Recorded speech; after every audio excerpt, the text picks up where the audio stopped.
DeSantis woos donors in South Florida and holds his fire against Donald Trump. Ron DeSantis is making nice with his most loyal donors and, at least over the weekend, ignored Donald Trump. During a retreat in South Florida for the governor's donors that featured golf, cigars and spa time, and little mention of the Republican Party's presumptive nominee, DeSantis thanked and wooed the people who most avidly supported his presidential run. Part of the weekend was also to brainstorm how he could keep Florida front and center in the conservative movement with more than 2.5 years left as governor. Robert Salvador, a DeSantis donor, recalled the governor's team said, "We still have 3 years here to do all this. We have 3 years to make this a beacon of freedom and keep it a beacon of freedom." Yet left unsaid throughout the weekend was DeSantis' ambitions for another presidential run and any substantial mention by the governor of Trump, his one-time rival for the Republican nomination, who was also holding a massive fundraiser at the home of a Palm Beach billionaire just over an hour's drive away. Trump is still living in Florida and often remains the biggest news story of the day. While DeSantis kept his promise to endorse Trump immediately after dropping out of the presidential race, he hasn't aggressively made the case that Trump needs to defeat President Joe Biden in November. In fact, it's been the opposite. In previous interviews and earlier virtual meetings with donors, DeSantis hammered Trump over using identity politics for choosing a running mate and over his general election vulnerabilities. Trump and his campaign have clapped back by mocking DeSantis in brutal and personal ways, but over the weekend at the event held at the Seminole Hard Rock Hotel and Casino, DeSantis withheld criticizing the president and instead seemed focused on the remaining few years of his administration.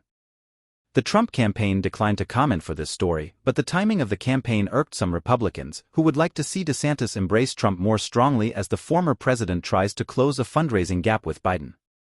Dennis Lennox, a Republican operative who helped organize a letter on behalf of Michigan state GOP lawmakers to get DeSantis to run for president, said the retreat's timing, with part of it overlapping with the Trump event, fuels a narrative that he is undercutting Trump.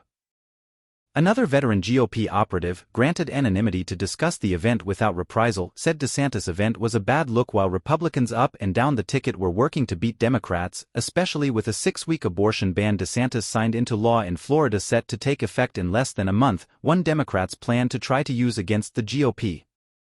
"The optics are nuts," said the person who isn't attending the retreat. We have a presidential election going on.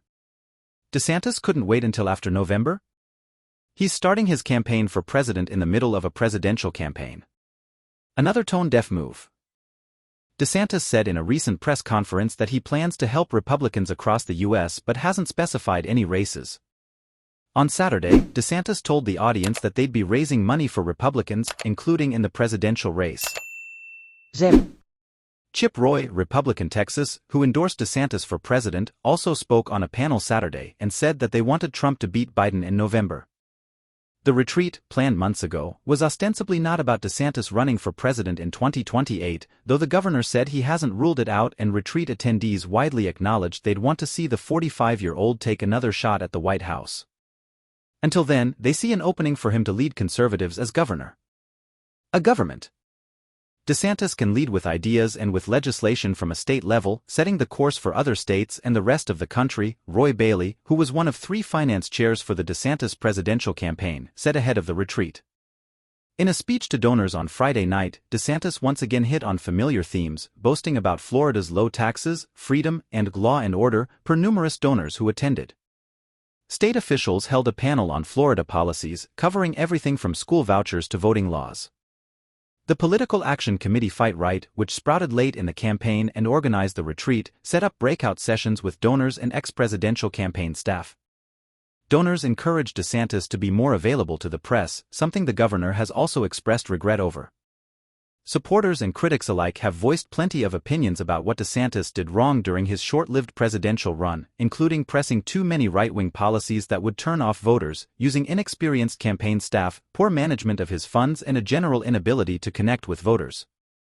Supporters disagree about whether he went after Trump too hard or not enough, and they worry he gave "never back down," the main pack behind his presidential run, too much power over traditional campaign operations.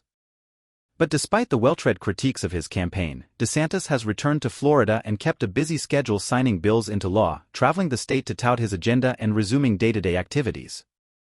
Florida's first family is even talking about getting a second dog for the governor's mansion to accompany the rescue they brought in shortly after DeSantis got crushed by Trump in Iowa. On Friday night, DeSantis mingled with the 150 retreat guests who attended looking relaxed, friendly and in his element, donors said.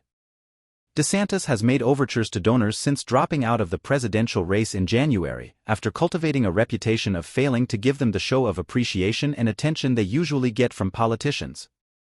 He's not on the campaign trail anymore, said Miami-based donor George Heisel. He's just serving Florida.